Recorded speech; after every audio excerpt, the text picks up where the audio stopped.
Welcome to Paratruth.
Are you ready to explore the unknown? Dive into the world of the strange, mysterious, and unexplained with Eerie Expeditions magazine. Each issue is packed with spine-tingling tales, cutting-edge paranormal investigations, and exclusive insights into hauntings, cryptids, UFOs, and more. Whether you're a seasoned investigator or just love a good ghost story, Eerie Expeditions magazine has something for you. Join our growing community of truth seekers and adventure lovers. Subscribe today at EerieExpeditionsMagazine.com and unlock the secrets of the supernatural. Are you ready? That's EerieExpeditionsMagazine.com.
Hi, I'm Brittany Ashley, your host of Breaking Norms Building Dreams, your guide through this transformative journey in both business and life. This is your place crafted for dreamers, doers, or anyone who has been told they can't. Get ready as we challenge those narratives together. You're tuning in live to the United Public Radio Network, airing on 105.3 and 107.7 FM in New Orleans. We are streaming on all the popular platforms every Monday at 3 p.m. Eastern Standard Time. Join me for a candid and thought-provoking conversation celebrating your unique journey because you are worth it.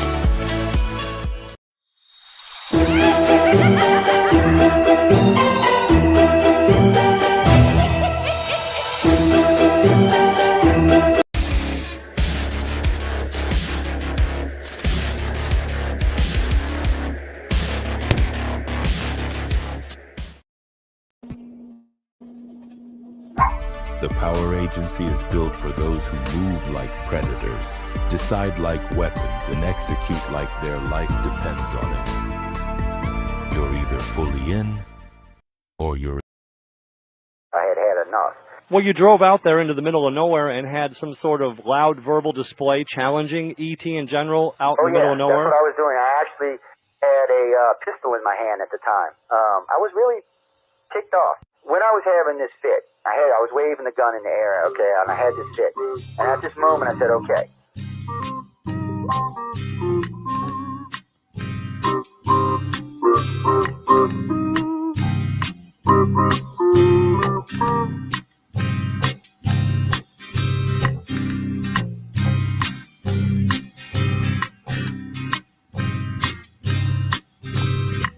He was a Louisiana man named Montaldo.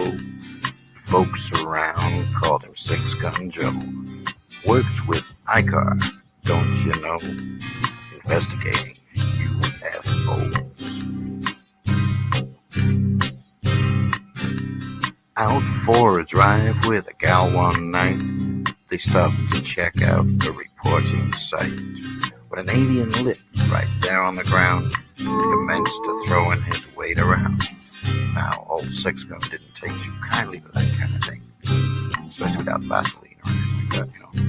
Seriously. Well, Six Gun looked that critter right in the eye and said, "Any last wish before you die?" Yo, reached for his gun, quick as a twitch, and said, "Fill your claw, you son of a bitch." Now a legend spread across the land about this pistol-waving man. But if you're from space or from Earth below, you don't give no lip to Six Gun Joe.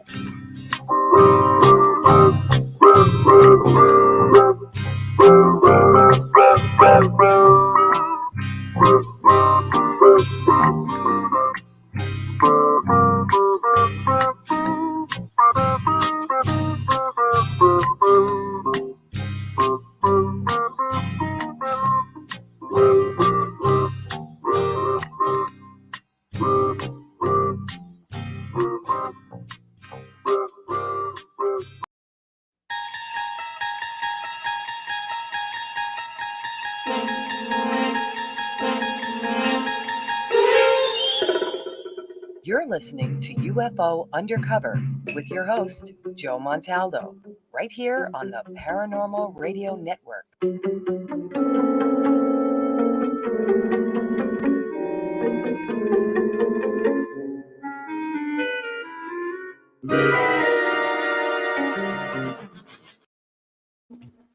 Welcome, everybody. Sorry for all that weirdness on the intro. There's a lot of weird stuff going on. Phone calls coming, dogs barking.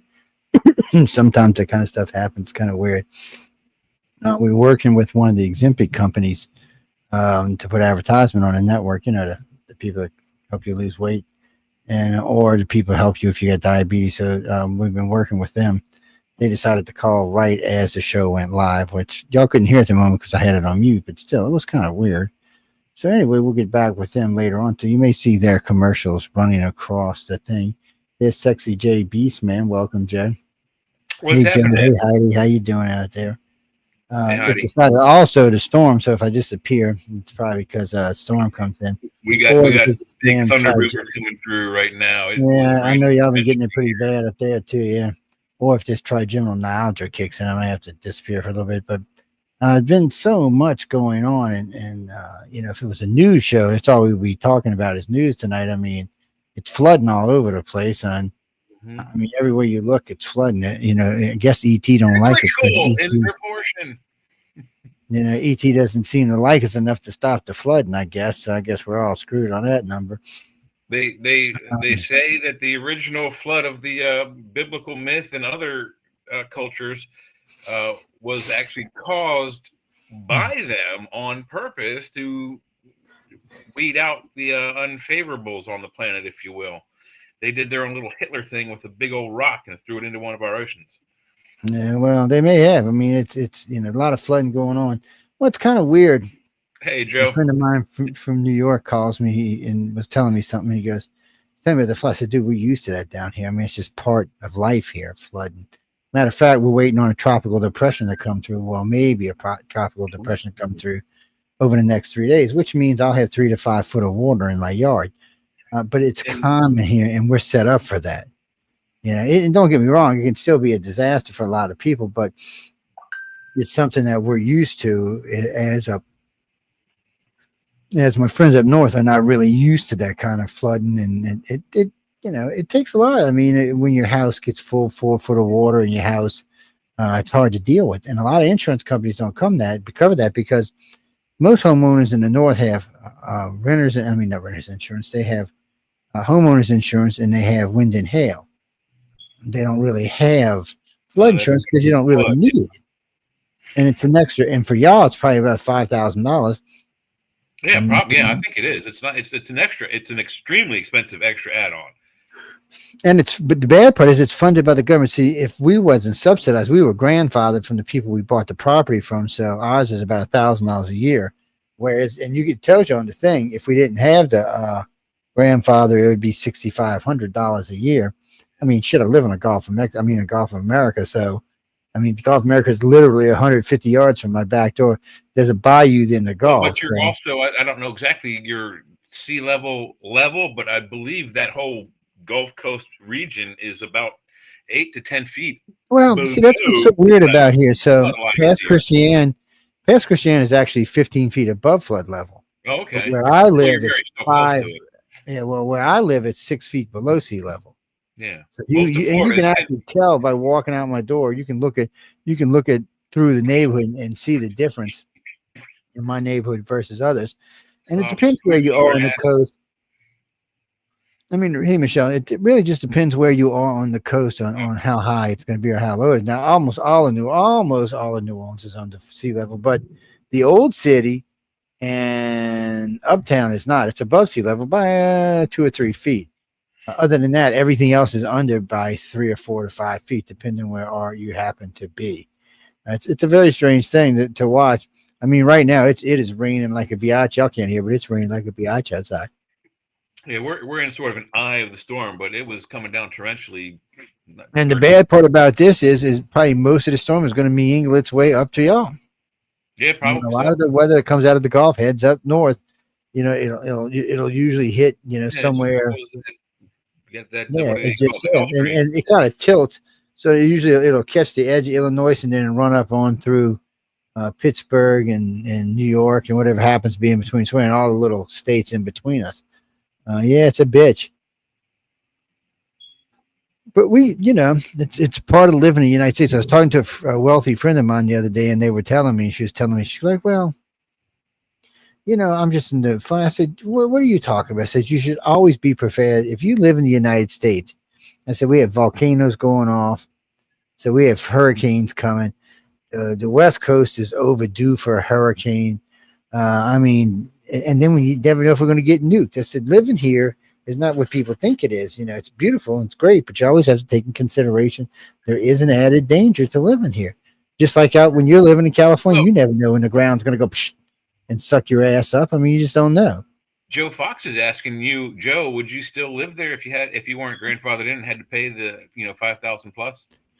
Well, so my homeowners is $400 to $500 a month. My wind and hail can be anywhere from $6,000 to $16,000. And no, I'm not going to move. My wind and hail this year is going to be $800 a month across 5 months, and then it's paid. And that's only because we haven't made any claims in the last 5 years. Now, if I would have, it would have been about $12,000 this year. Now, they would have been sweet and broke it up over 12 months. So it would have been $1,000 a month. But still, man, I mean, if you're rich, I'm a poor person. I can't be affording all this kind of stuff. But still, it's such a beautiful place to live. It's hard to move just because of that. As long as I can afford it, I'll be here. I mean, if I ever get to the point where I can't afford it, I won't. But when I originally started, my flood was $400 a month. Now my flood is $400 a year. Now my flood's $1,000 a year. So it shows you how it goes up. Yeah. My wind and hail and my wind and hail and my homeowners combined was only $3,000 a year. That's tripled. It's insane, but when you live on the water, you have to pay for it. Justin. Yeah, when you live, I mean, I literally I live on stilts. So when this tropical depression comes through, it's going to push about 3 to 4 feet of water into my yard. I'll take a picture. I've posted many pictures on Facebook, but Oh, well, the best you ever showed on Facebook was when you had that hailstorm. My God. I mean, it yeah, was popping out of your. I mean, it looked like there was like little white balls of crickets going bleep bleep bleep. here, listen, They're coming out of the sky. yeah. And well, I put a picture up of Zeta. Zeta had 9 foot of water underneath my house. Now my house is only 10 foot tall. Okay, so you could see it. I had the camera aimed so you could see the water rushing, just barely missing the bottom of my house. But an hour before that, when it was about 8 foot, when it was about 6 foot, I had a double door refrigerator down there, and it just popped up. The doors opened up like a catamaran. It took off to the side of the house. Then it took up a left, went up to my street on Mimosa. Took another left, went up to the main street, took a right, and went cruising down the main street for 2.5 miles before it ran aground. You had to run 2.5 miles to retrieve your beer. Ooh, what happened to you? You went all silent-y and stuff. Maybe something happened to me.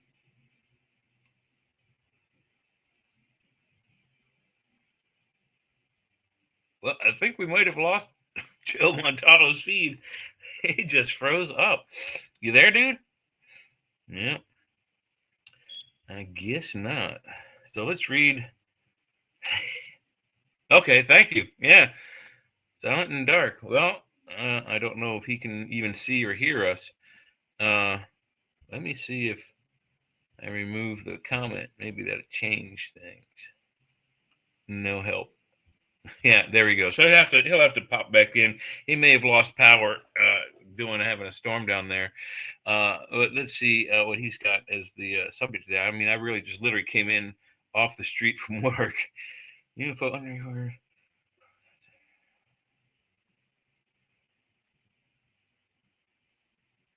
Oh, that's a good one. Yeah, he is having storms, Joe. Yeah, we are too. So, yeah, I mean, the way his screen froze up, I think he's lost power. So UFOs, gods, and extraterrestrials. What's real? What came first? Did ET create man? Well, what's real? They talk about that in the Matrix movies. What you see, what you can taste, what you can hear, what you can smell, what you can feel, that's what is reality to you. So if your senses tell you it's real, they're probably correct. Therefore, look, my argument has always been with the Sumerians, our language is like the hardest thing to overcome. We have 200 and something 13 languages or more on this planet, and all of them have different syntaxes and different grammatical structuring and all that kind of stuff, and it makes it very hard for the whole planet to have the same idea. But when the whole planet has the same ideas and they haven't had contact with each other, and they draw pictures of UFOs and pictures of weird beings with like lizard faces and, for lack of a better terms, spacesuits. The Dogu figures of Japan, everyone calls them, ancient astronauts. They're not. I believe that creature came from the Jomon say that the Dogu came from under the oceans. They came from out of the oceans, just like the Dogon with the Nomu coming out of the oceans in Africa and teaching them. These people have the same images. It's the exact same idol. Therefore, it must be real. Did the ETs come first? Did they create the solar system? Now, that's the tough one. I do have the Urantia book up top, and I'm very dyslexic, so reading for me is hard to begin with. And I have attempted to read that book several times. It has a canter or like a rhyming, whatever you call it, when you have a rhyming type of stuff in a poem. It has that kind of flow to it. It reads and sounds very like the Old Testaments of the Bible, but it's a channeled information to a man in New York from the 20s or 30s, and basically it's a race of people that say that they're responsible for creating not only this solar system and us, but also our galaxy and the greater universe beyond. But I haven't been able to get past the first few, I wouldn't even say chapters. It's a very difficult book to read. Is that real? I would say that's more than likely bull honkery, but you don't know. At the time, with the knowledge we have, the Urantia book is an unknown. I just put it in the unknown category, but it has some intriguing ideas and information. I don't know if you can call it information, but it's if you're an adept reader, it might not be a bad read for you. But so let's go back to the Sumerians. Sumerians created the first written language, cuneiform. And it's a very difficult language to read, but we have 100% translated it from the triangular shapes that it is into actual modern day words.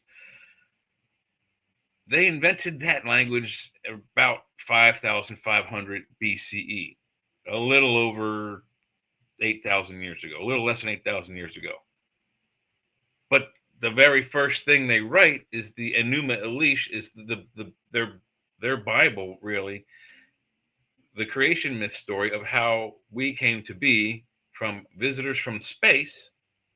They don't actually say space, but visitors from above. Now, the word Anunnaki, I'm going to debunk this for hopefully for the last time. People on this network will know it, but maybe others don't, but pass the word on. Anunnaki does not mean those who from the heavens came upon earth. That's bunch of bull. The actual word Anunnaki is two words, and I'm not sure what language. It might be the actual name in their language that the Anunnaki call themselves, but they pronounce it and spell it differently, and I think it's called Anunnakene. But anyway, the Anunnaki, two words. It's Anu, that's the chief god of the chief alien of the Anunnaki, and Naki. And I did a lot of research on this, and all I could find out about Naki was that there were several words that were reminiscent of nativity scene, like having to do with birth or bloodlines. So therefore, Anunnaki means of the bloodlines of Anu, or of the sons of Anu, is how I'd translate it.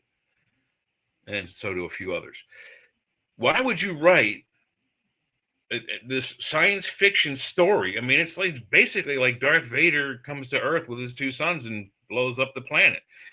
Why would you invent language and then write this immediately for people that can't even read it yet? It doesn't make any sense. So therefore, this story cannot be myth. Well, I mean, it just doesn't make any sense how a primitive hunter-gatherer race, which is what we were supposed to be just prior to this, and then all of a sudden we have two domed cities, and we're writing science fiction stories about men and creatures and monsters from outer space. There are two conclusions. It's either a brilliant fiction, should be a movie, or it actually happened. Seem to think that the latter is more what it is that actually happened. Those events literally happened. We know the flood happened. There's evidence across the entire 7 continents. Well, we don't know about Australia, but it probably affected Australia too. And maybe that's why Australia has ice, is that it was flooded, and those floodwaters perhaps were flash frozen in situ, and now we have a frozen solar pole with the largest continent underneath of it. It's got to be real. Can't be anything else. People of that time, we weren't even back then, and I can't say for sure they didn't have a great imagination. Maybe they did, but it doesn't make sense that people who just came from wandering the deserts and valleys and vistas of Africa would all of a sudden write Star Wars. Makes absolutely no sense. So, Anunnaki visitation is real. When did they get here? That's a huge debate. Zachariah Sitchin did some pretty good work with the 12th Planet series, but I wouldn't call him a linguist. Yeah, there are. That's a good point, Mish. So we know the flood happened because there's certain layers in the geological record where we can see that. We know the Earth has been hit by several meteors, and significant ones, that it left an iridium layer, which is something that is very rare on Earth, but abundant on meteors in outer space, especially in our asteroid belt. All of this we can tie into a time frame. The Lake Titicaca in Bolivia is the highest. It's actually brackish, but they call it a freshwater lake, highest navigable freshwater lake.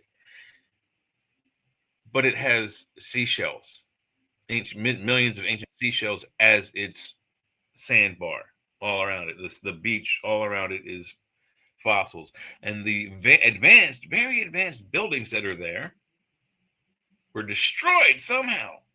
I mean, they're knocked over. Like, if you ever destroyed a Lego building, there's Lego bricks all over the plain up there.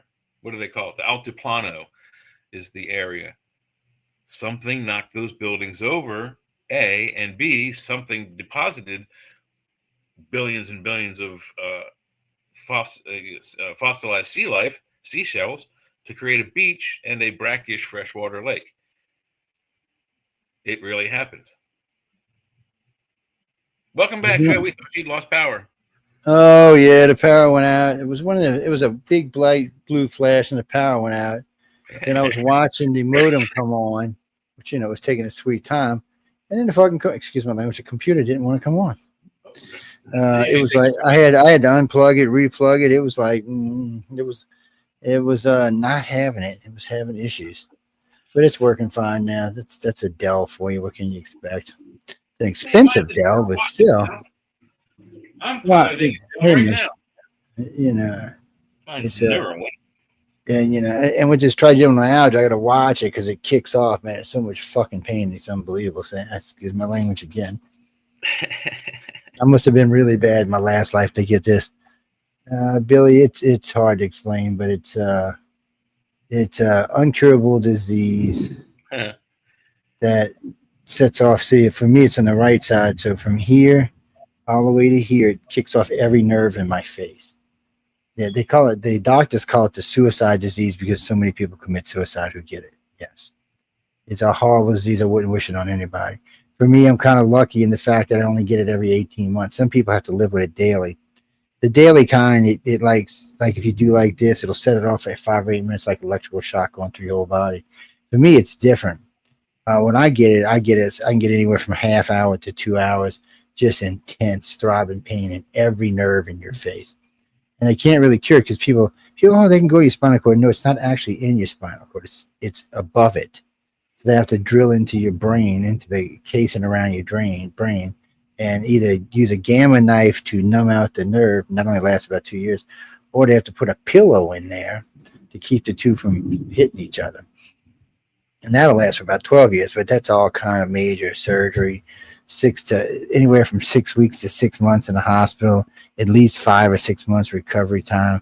Now I'm retired, and I can take recover, but it's just, well, you can't do anything because if you do anything that pops that cap they put in there and where they drilled a hole into the casing, you're dead. All your fluid drains out your brain, you're just dead. So yeah, and then they work with different medicines.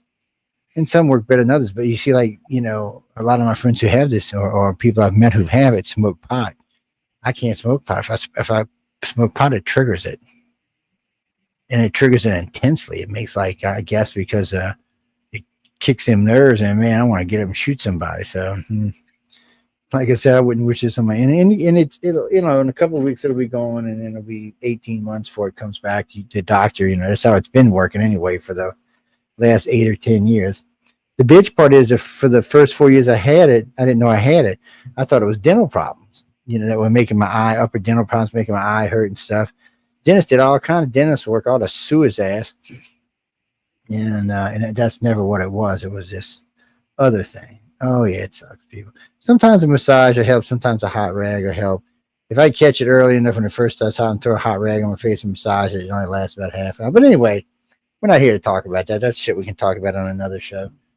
Maybe we'll get in depth on one of these shows coming up. And the bitch part, it usually only goes to women. This is the third thing I've got that only women usually get.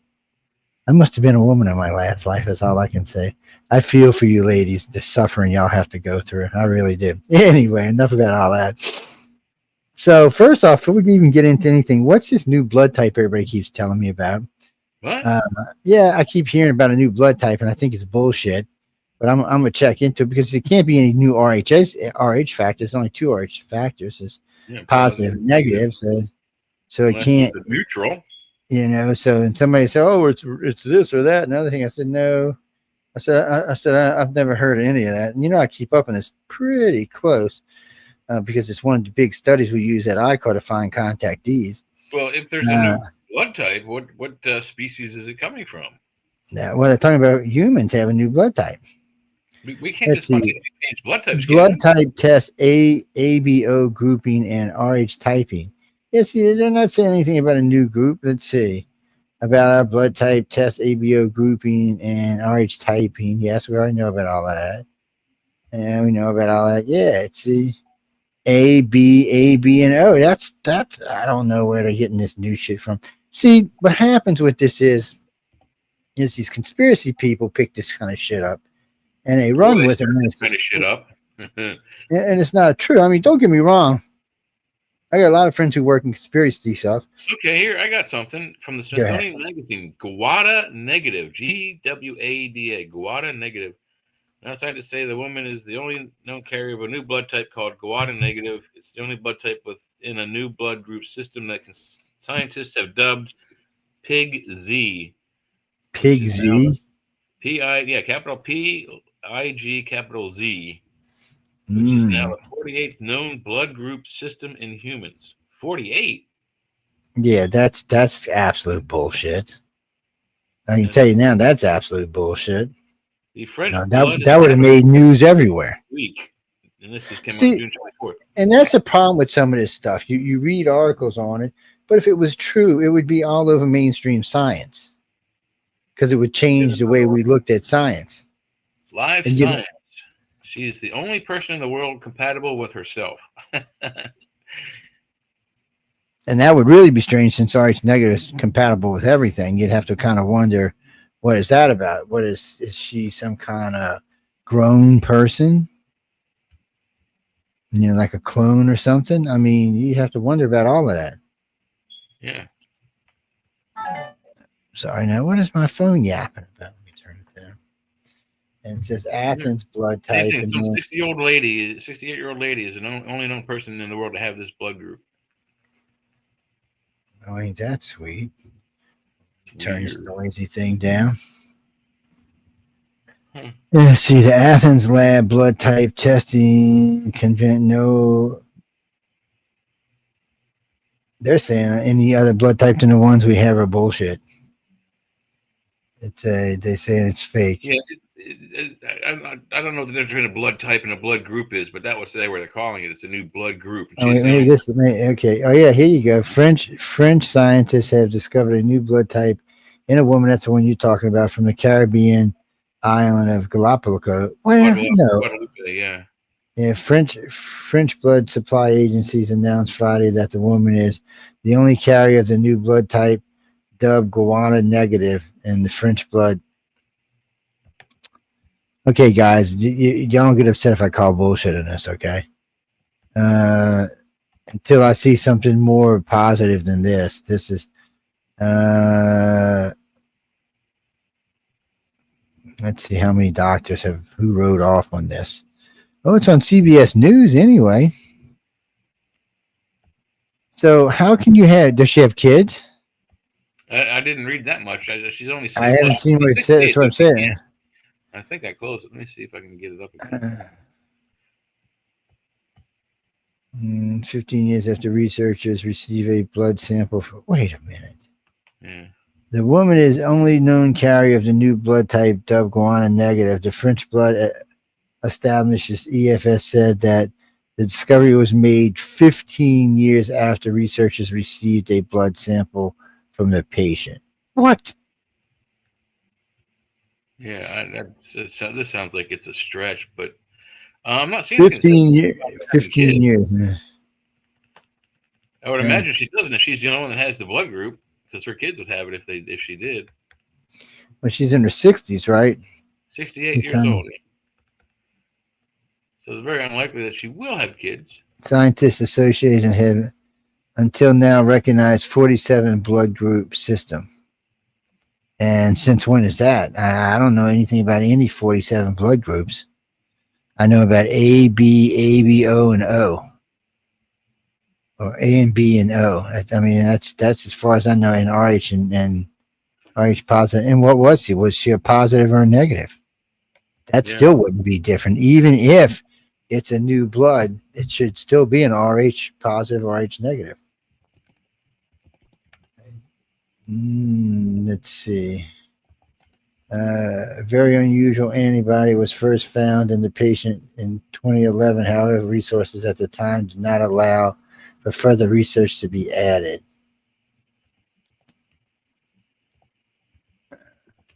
That's a DNA sequence in which is highlighted genetic mutation. This one says she may have been exposed to a radiation source. And she was 54 at the time and lived in Paris. Was undergoing routine tests for surgery when the unknown. Okay, now how did she have surgery if they needed blood? I have no idea.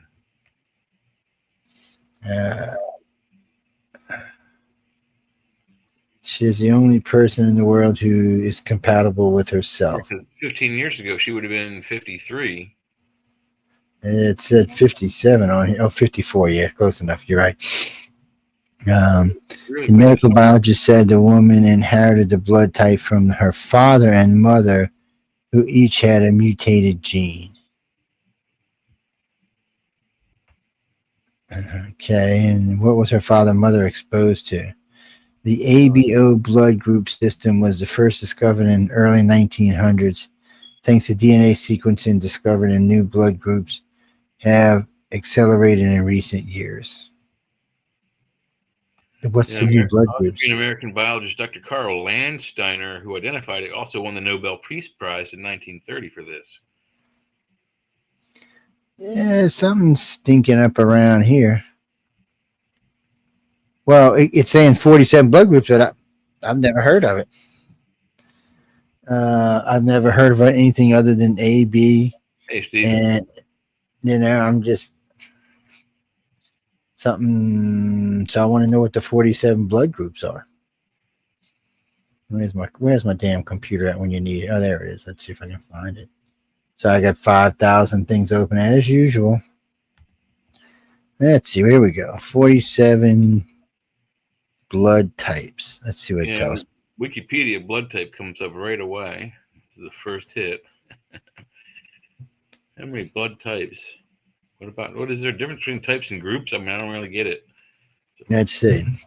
As of 2024, International Society of Blood Transfusion recognized 27 blood group systems. And here's an article from September 2024. Researchers discover a new blood group system, MAL. There are now 47 recognized blood groups. So apparently they discovered another new one a little over a year ago. And it says each of the blood group systems contain multi-blood types, just as so it's like ABO. So that's just ignorant. So they're using the four groups. Blood group systems. Let's see what this is. So they're basically taking the ones that are here and recombining them into other stuff. Page 1 of 3. So there's 3 Well, that's pages. crazy.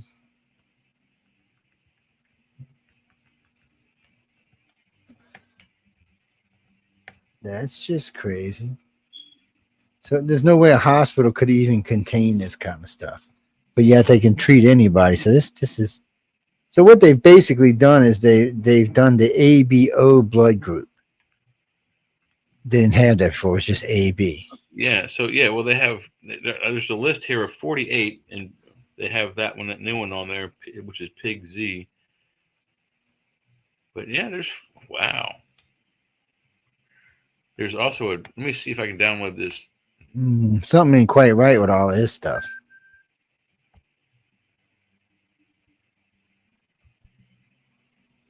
Okay, yeah, here we go. Let's look at this.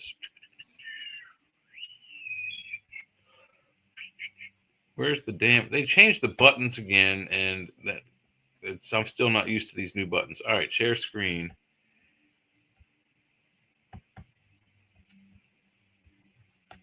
Table of blood group systems. Oh, that automatically came up. I got to turn that off. I hate that shit.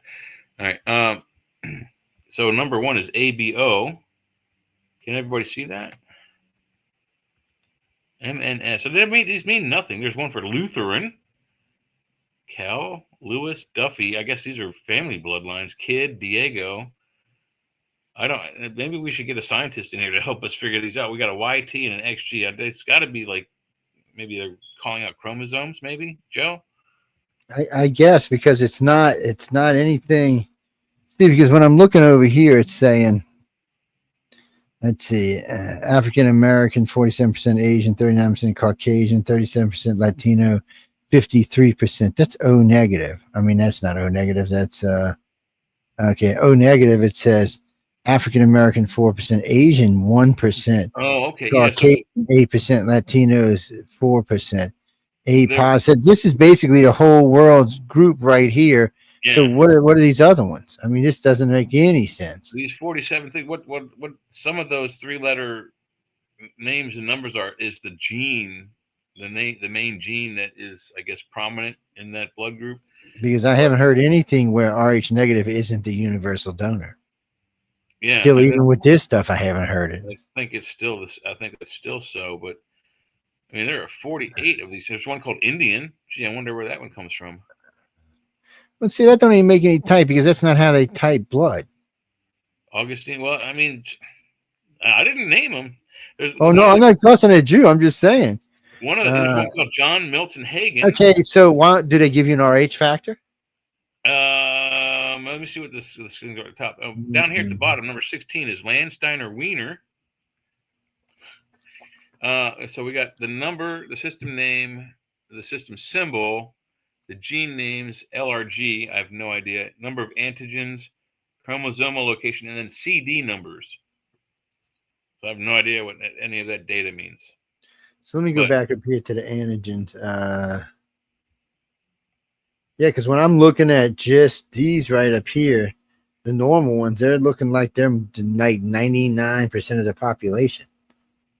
Because they're showing it up here. I mean, the average on this on antigens is like 1. There's a couple of 5s, a 6, an 8, 28. I'm sorry, 38 and 28. There's a 56, and I think it's the highest one.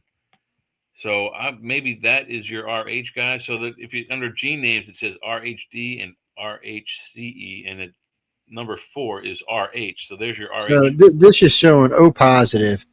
African Americans 47%, Asians 39%, Caucasians 37%, Latinos 53%. So that's a pretty big group, and that's just O. Let's drop down to A. African Americans 24%. So what is that? We're at 47 and 24. What is that? 73. So let's go on down to A, or let's go to B, which is 18%. So that's 73%. That's 91%. And then let's drop to the last one, which is, I'm saying, then we go back with the negatives. Yeah, it's I don't know what they're doing. This is 100%. I'm really confused. And they haven't changed this any, so this isn't so they must be somehow related to these blood types. That's all I can think is they're an offshoot of each one of these blood types. Or this would change. These numbers would have changed, and they're not changing. Well, I'm not really sure what this chart we have up really means either. But there are those are the 48 different Let me see if blood I can groups, pop it. which clearly is different from blood types. Yes. So this is very interesting. whoops. Let's do this a different way. Wait, what happened here?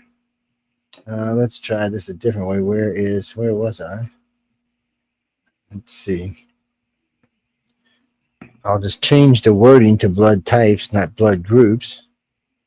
Wait, if I can get out of here. I'm like 5 million things in front of me here for some reason. I'll leave that one open. Okay. Yeah, no, it says 47 blood types. Yeah. But then when you get to reading, it says 47 blood groups. Yeah. Someone in the media is flipping two words that shouldn't be flipped.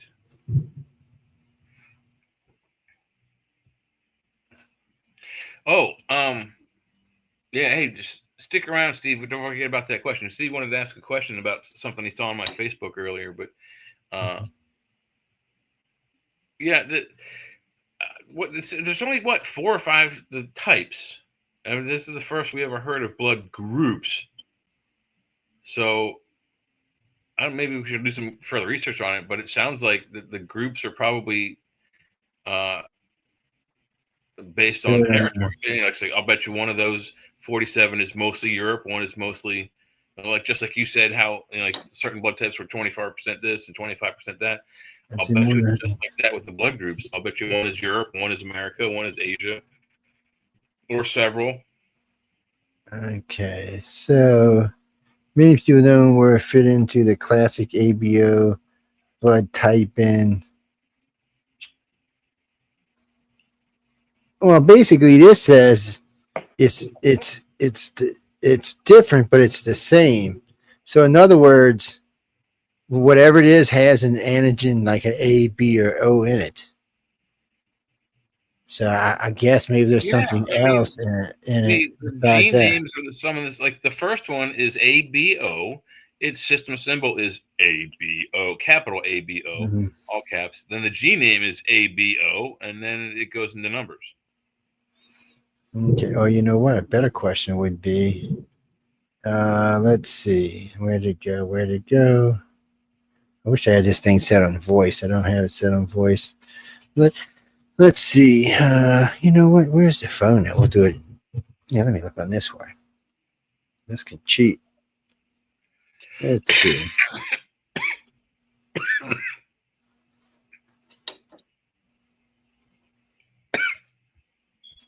Is the universal donor Rh negative good for all 47 blood types? Let's see what it's got to say.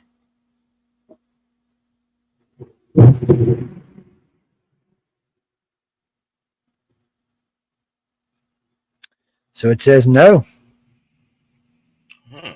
Hey, Google, what is the universal blood type for donating blood? O negative donors. O negative. On the website blood.co.uk. Yeah, so this says no, the universal donor Rh negative blood. It says no, the universal donor Rh negative blood 0 negative is not compatible with all 47 blood types, but it is compatible with all blood types in the ABO Rh system. Yeah. So that's 99% of all blood types. Let me go back to that chart real quick. So there's one ABO, one RH.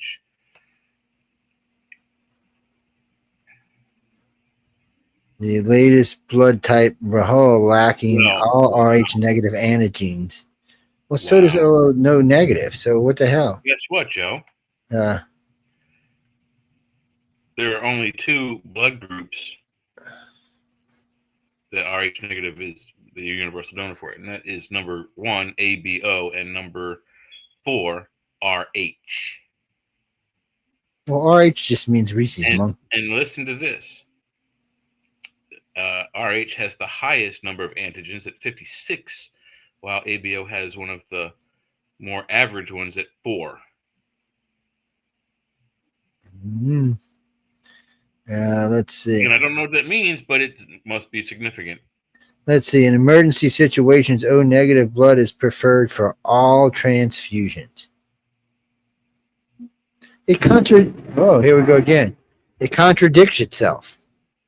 And it clearly says for all transfusion. Because it's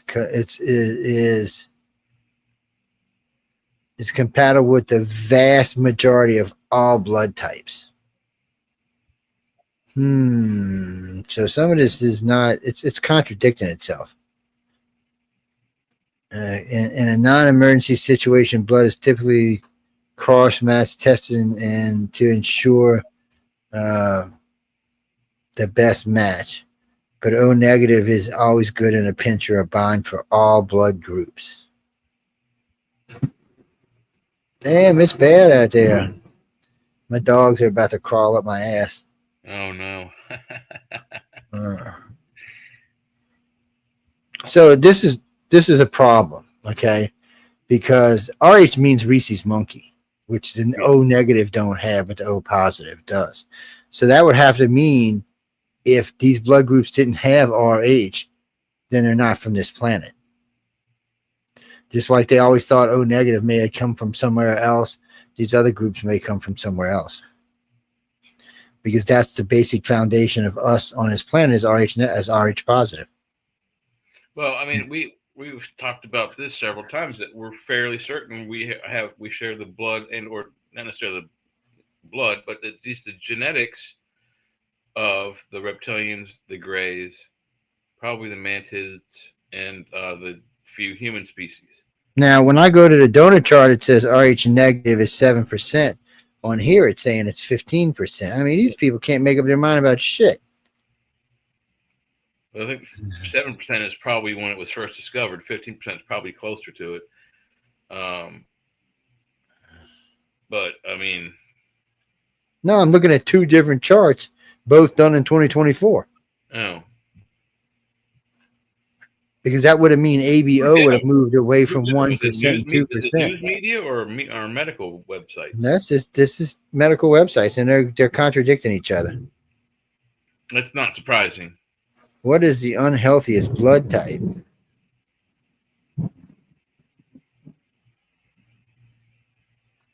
Blood types A, B, and AB. A and B and AB are associated with slightly higher risks of certain health conditions.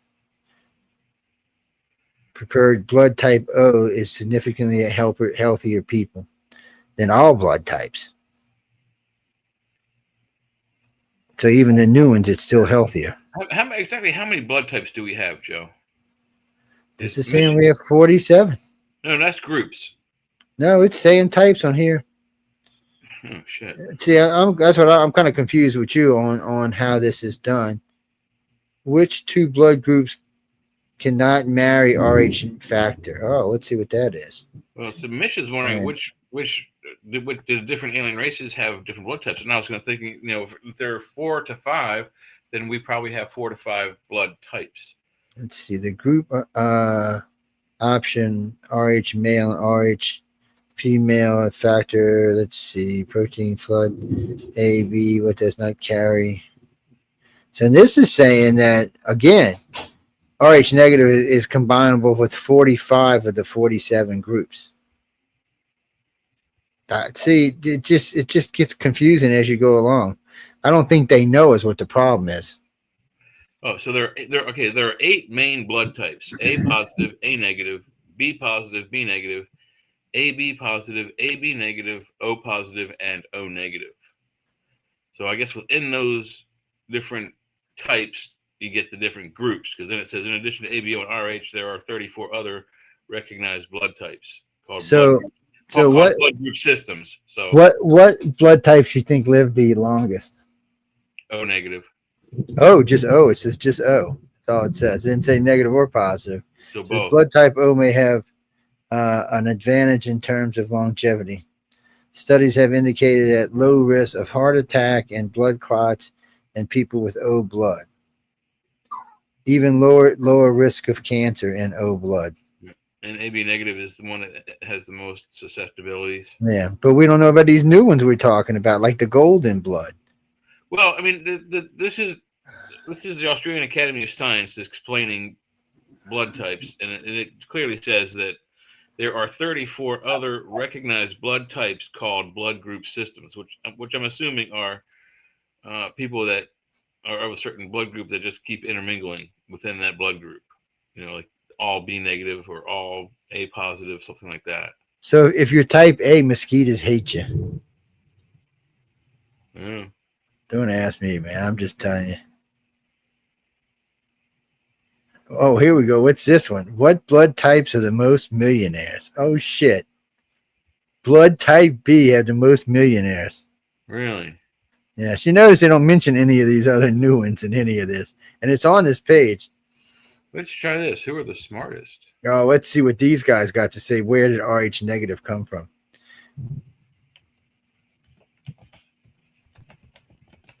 Say RH negative blood type thought to have originated from a genetic mutation that occurred in early humans 40 or 50,000 years ago. Which blood type has a higher IQ? Let's find out. Ooh, AB blood. That would make sense. Hmm. That would make sense. It's a rare blood. Let's see where this is. Potentially before modern human populations, it's not a result of interbreeding with the Netherlands or a humanoid species. I like how to use the word humanoid species. The mutation likely arose from a deletion in a RHD gene,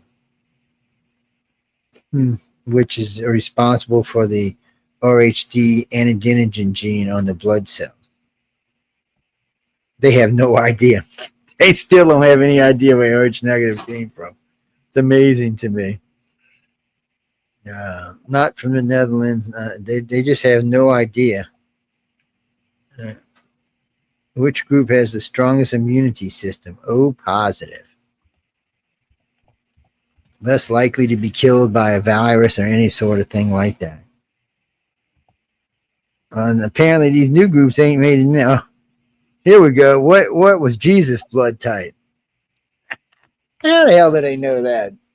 Anybody listening to this show, how the hell they knew what Jesus' blood type was? How do they know? Let's see. So, Shroud of Turin has been reported to have AB positive.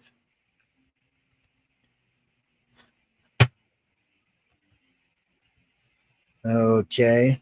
I would have thought he would have had some kind of blood that nobody's ever heard of.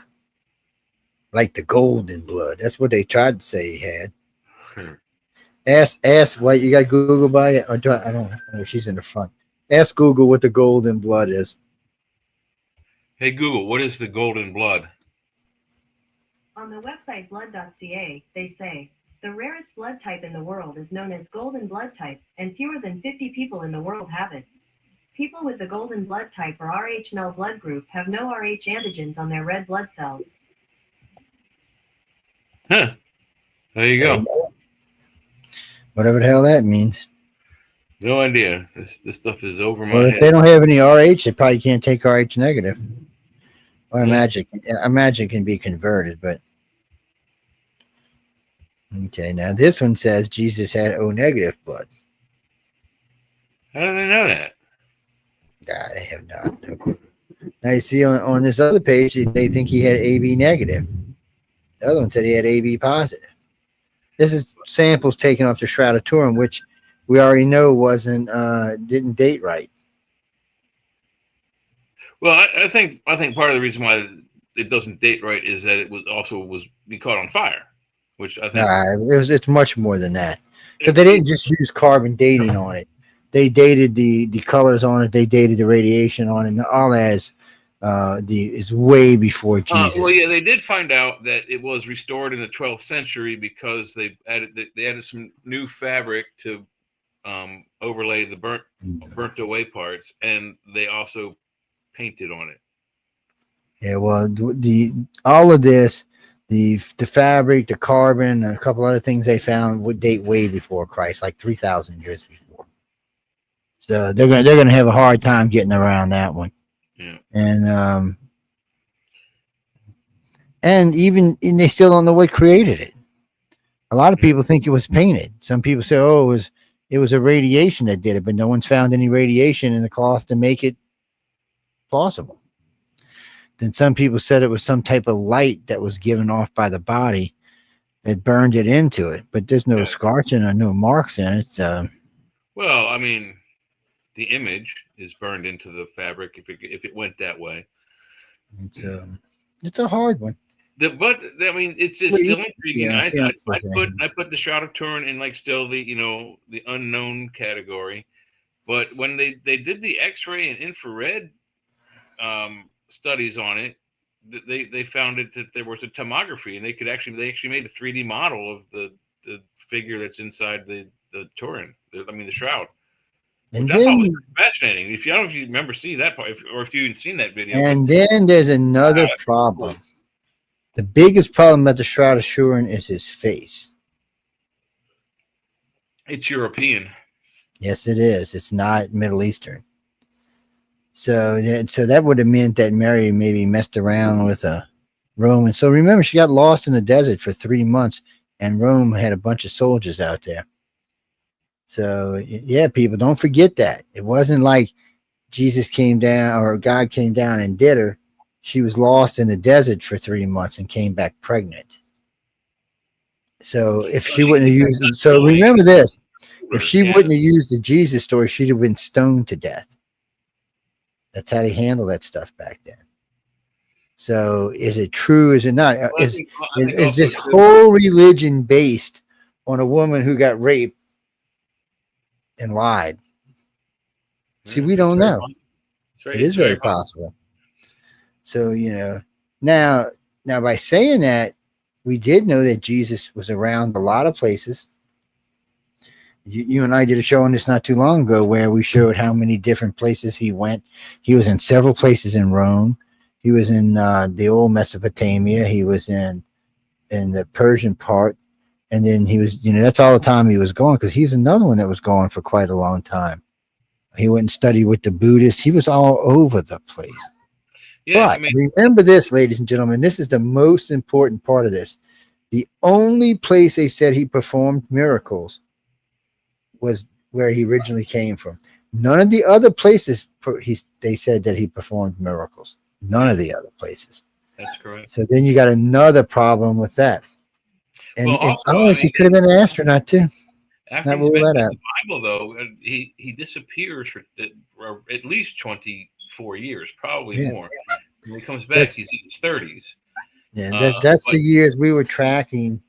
Well, no, you see, that's another problem I always had. So he was gone for 24 years, but they said he didn't leave till he was a man, which means he was 20.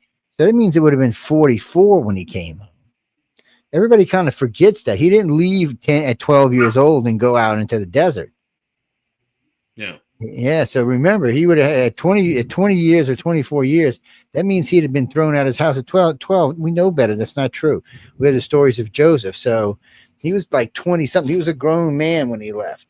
So that means Jesus is older than we think he is. I don't know why they're stuck on this 30-something year thing.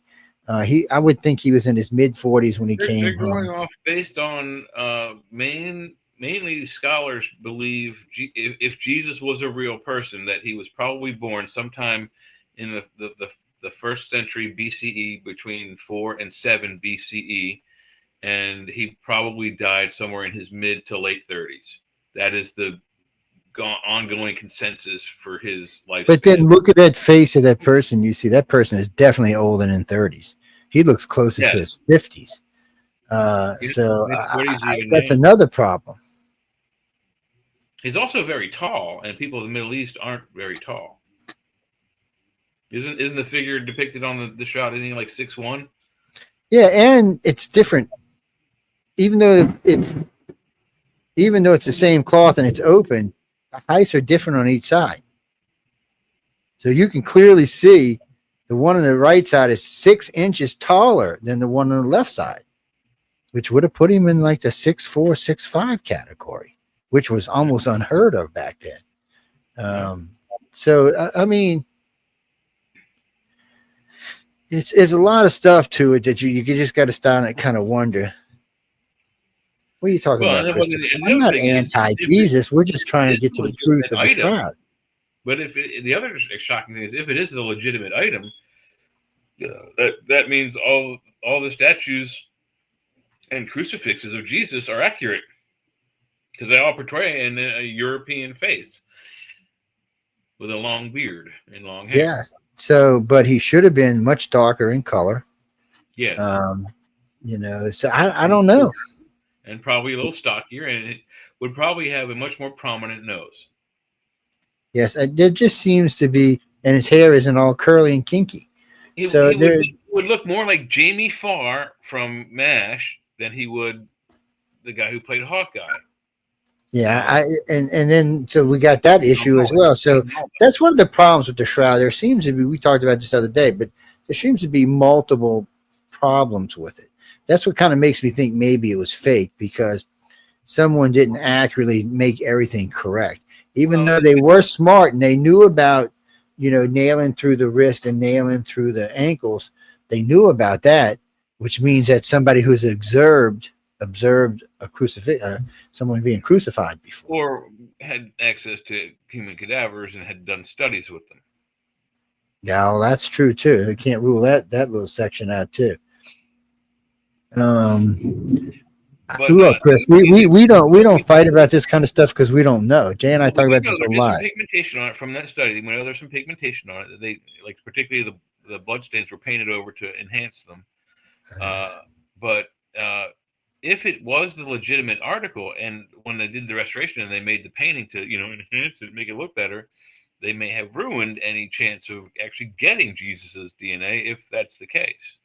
But I don't think we're ever going to find out if it's a legitimate article or not, because it's been burned. I mean, I think most of the evidence that would have been that's not enough of an excuse, because reviewable. even if it would have been burned, some of the weaves would have still been clean, because they were woven pretty tight. So there's definitely places you could have got samples that weren't contaminated. Possibly. And they actually said that they said there was ample places to get that weren't contaminated.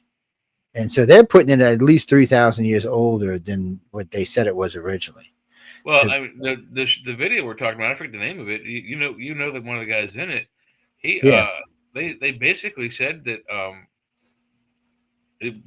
what they were holding in their hands was probably a product of the 12th century, a replica of it. Well, that's possible too. So I mean, there was lots of, back in the day you could have picked up, but this is another kicker that no one talks about. The actual weave was only done from about 3600 BC to 2800 BC. After that, they didn't make that weave anymore. Yeah, so we know the cloth came from there. No matter what they want to argue about, we know the cloth came from there. Now there has been made there or made in that style. Well, no, it's something to do with the actual material. They couldn't find it in any other time period. But the reason there's always been argument about it, because I mean, you could have found bundles of material anywhere, even old stuff like that. I bet you could have still found it back then, because even today you can go back and find old materials. You know that as well as I do. So we know that kind of stuff could have been found. So the real problem is we can't. There's whatever produced the image isn't a paint. There's no way to carbon date it. It's just not a paint. They don't know what it is. They at first they thought it was radiation, so they ran it through this machine and said it wasn't radiation. They think maybe it was some kind of light burst of some kind. So this is the real problem with the Shrouded Tour.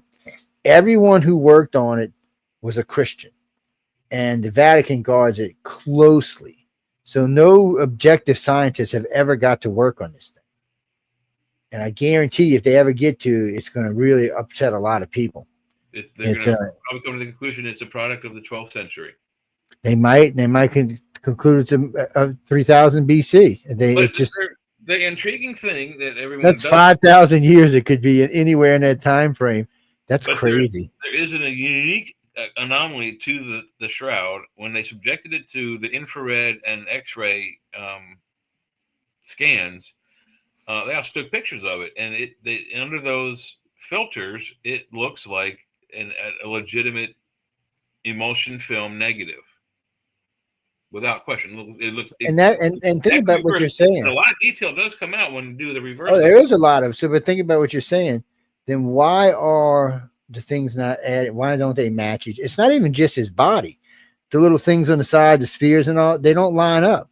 Well, okay. So the They're reason off. for that is at least for the distance and the height is people don't account for it. It's a shroud. It's one piece of cloth that goes from his feet over his head and then down his back. So it's got his face, then it's got the top of his head, and then it's got the other side of his head. The back. That's not how you do it. You go from right here. The side is longer. No, if you go from right here, not from the top of his head, but if you go from right here and you pull straight across, it's a good 4 or 5 inches taller. And that's not the top of your head. It's not going to be 4 or 5 inches taller. It may be 1 or 2, but it's not going to be 4 or 5. I mean, I can look at mine right here. Let's see. That would be mine. Would be 1.5 inches. So it's not going to be that tall. That's an unusual difference. Dimensionally. So the cloth goes up and over. So this whole area, that whole diameter, is about 10 or 8 inches. But that's not where you're measuring it from. You're measuring it from the forehead to where it starts at the base of his head and the back, not in the top. Then they're getting. That's what I'm saying. It's 4 or 5 inches taller. That something is not right, and it's not just that. The feet are different, and the spears are different. So even if you want to say it made a difference on his head, the spears are different. The same spears, different heights, and there wouldn't have been nothing wrapped around. And we're talking mid-level. The spears are different heights. That's why it doesn't make any sense. Believe that it is what it is. I put it in the unknown category. Like I said, it's not. There's not enough conclusive evidence to say. No, I think there's plenty enough conclusive evidence that it's not Jesus. I don't think there ever will be. I think the real evidence has been destroyed by the fire. And even if you were to test the undamaged fabric parts, all you're going to find out is that fabric was made. They just wants it to be Jesus. That's all. It's more than likely, if it was anybody, it's a freaking extraterrestrial. Who come walking out of it. Well, and then the type of radiation that causes the image. I got something for you. So it's just to help you out with this. So they said Jesus' body disappeared. Just disappeared. He came out and he walked, but the body itself was gone. There are stories of So wait, let me finish. When they took that, they folded it up and took it out. No one ever talks about his image being on the shroud ever. And matter of fact, no one talked about it till it was found. And remember, there were lots of witnesses there when he came out. It wasn't just one person. When they removed the stone and he came out, there was lots of witnesses. So none of them mention a shroud. They don't. Picture, you have to take the negative over to the photo lab and let them develop it for you. So what if once whatever it was that made him disappear burned the images onto it? Maybe they had to be subjected to some kind of chemical reaction. Perhaps the fire brought the images out. I don't know. Perhaps it did. But it was hung and then there's a lot of rumors that the shroud was actually destroyed by the people who took it out. So that's why they're thinking this one is possibly a fake. It's to hide the fact that the real one has been destroyed. But it doesn't really matter. I mean, look, people, and I'm going to be honest about this. It doesn't matter what Jay and I are saying, whether we agree or disagree. If that shroud makes you feel good, makes you believe, then don't just believe. It's not, it's not important enough. What do you mean, Denise? If you feel comfortable with it and it makes you feel that was Jesus, go for it. But the image is not of someone who lived in the Middle East.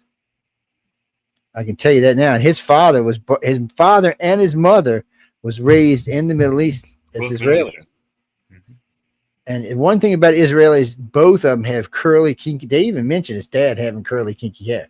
Now, of course, we know Joseph wasn't his real dad, but we also gives you an idea of what was in the Middle East. Now, if you want to go by this, that means his dad, the God, was a Caucasian white with regular hair, which just means he's Caucasian. You know how many people that's going to piss off? Just think about what you're saying here. It's going to piss off everybody in the Middle East, everybody in Africa. It's just going to make a lot of people mad. Not that. See, that's the problem. Maybe God took over a Roman soldier, and that's how he did it. Maybe he just came to him as a person and did it. But whatever he was, or whoever it was, was a Caucasian male, and there's definitely European, so genes on that man's face. Yes. yeah, so getting, and you know every picture you see in every church, he's a white man with long straight hair and a beard. Yeah, and a long stringy beard too. He looks like me actually. No, just teasing people. Don't curse me. Don't curse me, people. I was just teasing. Malnourished on the cross there, Joe. Yes. Hey, but you see, that's another thing in the picture. He don't really look malnourished. He looks like a pretty healthy man who just whatever happened. But he always has a yellowish cast to his skin, so meaning he's jaundiced, so he's dehydrated. That's possible too. Karen, if Jesus makes you feel comfortable, then be with him. I've always said Jesus was an astronaut. I've always said that.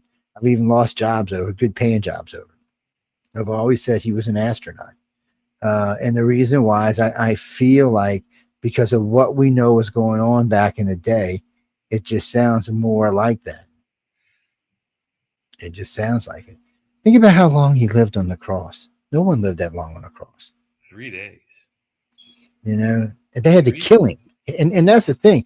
He was still alive when they killed him. They had to kill the man to get him to die. And even then, it didn't seem like he just died right away. Well, that's what they say. Remember the sword they used? Yeah, that has power. Yeah, it was a whatever you call them, long spear thing. With the long, it had the long blade on it and the wooden handle with the things on it. In modern terms, there's actually pictures of it. Somewhere, a giant knife on a stick. But that's basically what it was. The is the sphere of Longinus. Longinus is the name of the Roman soldier who allegedly took the spear and thrust it under his rib cage to try to kill him and pop his heart. Yeah, and the spear has all kind of magical powers. So if you can find it, you're good. A legend, yeah. And then of course Pontius Pilate is immortal. Not just Pontius Pilate, Judas is too. Killing the son of the Jews' new god, and you become immortal. But think about this: if none of this would have happened, there wouldn't have been a new religion. None whatsoever. That's right. It would have still been the Israeli religion. Muslim would be much bigger. There'd be some other kind of religion, but there wouldn't be the Christian religion as we know it today. Probably not. There was a lot of things that had to happen for this to happen. And when you look at the disciples, how they ended up, 4 of them ended up crucified. I think it might have even been more than that. I mean, there are 2 thieves or murderers that were hung with him. Barnabas was one. I forget what the other one's name is, but they died almost immediately or were pardoned, whatever. But yeah, there was more than Jesus and those 2 men. I think. Yeah, but I was talking about the disciples, how they ended up, the 12 disciples. And wait, how many books in the New Testament are there? There's not 12. It's what, 13? No, I think it's 4. Oh. I'd have to go look it for myself. I could holler at Linda because she knows the Bible. Let's see. We can find out. She's so there was Psalms. We know there was Genesis. What? Wait, no, Genesis was written by a crazy man in a pot of boiling oil. Of the books of the King James Version. Let's go. King James. Oh, now I don't know about no King James Version, but we'll listen and see. No, we'll use it. No, go ahead. We know King James was modified greatly, but we're going to listen. We're going to do all of them, but you write down all the proper names. So we got Genesis, Exodus, Leviticus, Numbers, Deuteronomy. Okay, no, but that's not what we're looking for. We're looking for the disciples, the 12 disciples. Deuteronomy, Joshua, Judges, Ruth. Why is Ruth in there? Yeah, see, that's not one. Samuel 1, Samuel 2, Kings, Chronicles 1 and 2. Yeah, see, so far we're not doing good here. Yeah, so that's why you have to. That's why you have to remember the names. I don't know how many are in here. I think it was Luke, Paul, John, and somebody else. I think that was the 4 that it was. Well, it's been a long time since I've been in church, but I think that's when we were in church. I think that's. Samuel, I think there's a Joshua too, but anyway. Yeah, I think the disciples were either 4 or 5. It wasn't 12. I remember that. Esther, Job, Psalms, Proverbs, Ecclesiastes. And this is what you call. All right, Daniel. That's not a disciple. That's good, man. Obadiah, Jonah, Micah. What? Yeah. I'm still got the blood type thing open. How the hell I get over here again? I'm sorry. What do we have here? No men. None of the New Testament. Oh, here we go. This is it. Yeah, I thought you didn't sound right. Go ahead. King James Bible, New Testament, chapter 1. Matthew, Mark. Matthew, Luke, Mark, and John. Yep. 1, 2, 3. 1, 2, 3, 4. Yeah. Out of 12. Out of 12. I always bother me. Now, if I remember the Catholics correctly, I think Timothy is one too. Well, they pulled a lot of them. This is what's so weird about this. And I think Timothy used to be Tom, as in Doubting Thomas, who was. So originally, all of them were in there plus Peter, and then another John. Yeah. So all of them were in there plus. And Judah. For some reason, the church removed them. So if you ever see the original Bible, it's like eighth there compared to the new one. Council of Nicaea. You know what you can find. Councils.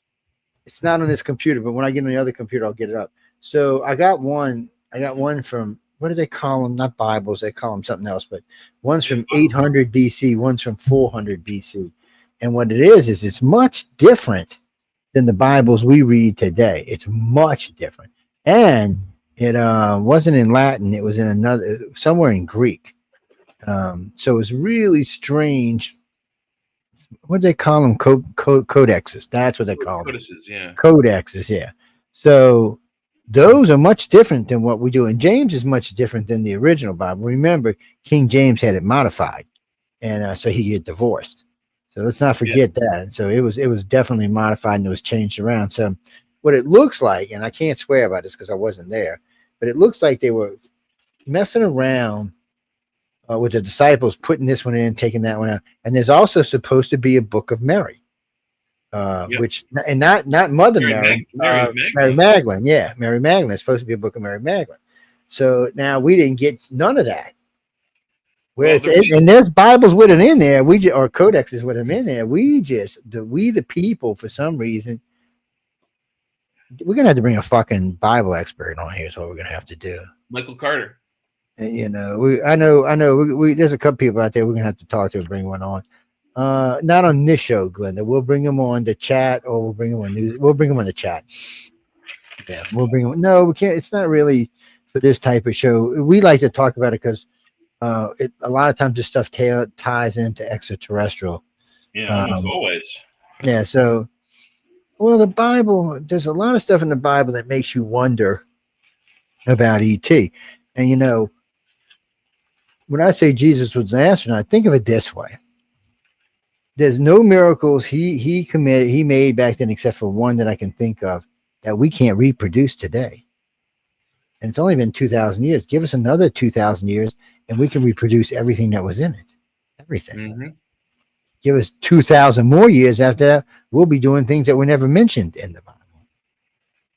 So is it really an omnipotent super being or is it something else? So that we'll find out. When you die and you go over, Jesus will say, you know what, asshole? I wasn't an astronaut. I was the son of God. You go over there.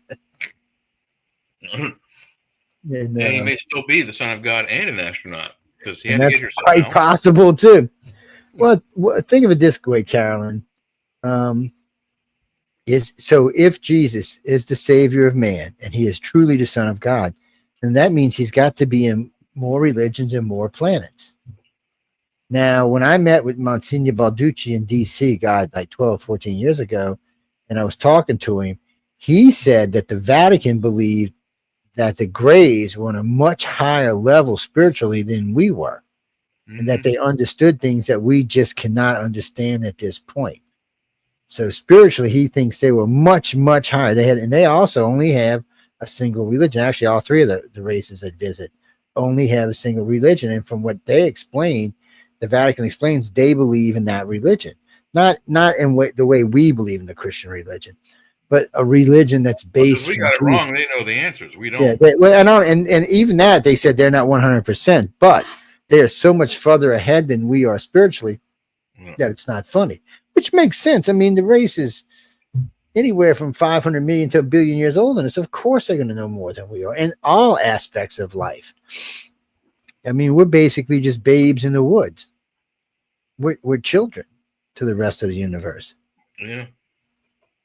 Spiritually or not, that they still believe in a super omnipotent being, or maybe they know that it's not quite. Maybe they know it was the light beings. I mean, light being is a god. As far as we're concerned, everything that the Christian God can do, the light beings can do. They can travel through space with thought. They can cure you with thought. They can take you over with thought.